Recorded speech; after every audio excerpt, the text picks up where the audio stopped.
Le prince Andrew est connu comme le trublion de la famille royale britannique depuis tout petit.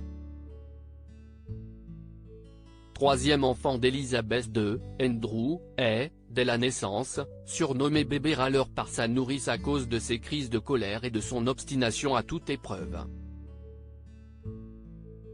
Son autre surnom, tout aussi peu flatteur, le jeune lutin, s'attachait à son habitude de faire des blagues en permanence, comme nouer les lacets des gardes ensemble. Et le prince ne s'arrêtait pas au personnel du château pour ses plaisanteries douteuses. Sa famille elle-même et notamment sa mère, la reine Élisabeth II, en pâtissait également.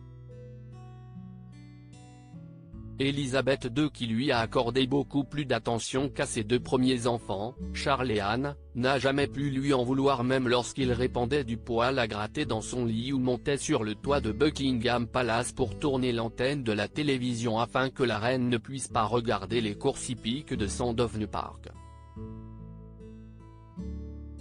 Réputation de tyran cependant, après cette blague, même Élisabeth II dut admettre qu'il n'était pas toujours facile à vivre.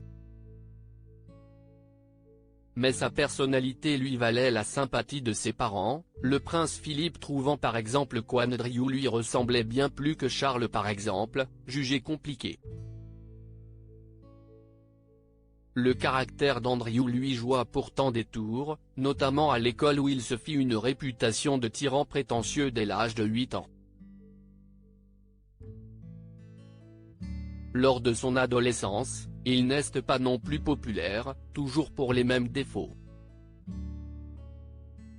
Un retrait des tâches de représentation et il acquiert un nouveau surnom, le ricaneur, car il rit si fort à ses propres blagues qu'il ne parvient pas à en dire distinctement la chute.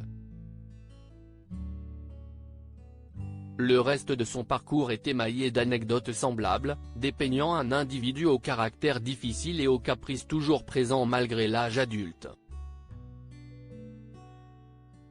Le prince Andrew est cependant dernièrement obligé de faire profil bas du fait de sa probable implication dans le scandale Jeffrey Epstein. Son retrait des tâches de représentation au nom de la famille royale facilite sans doute la vie de la reine Élisabeth II, qui n'a ainsi plus peur de le voir provoquer un esclandre par sa maladresse.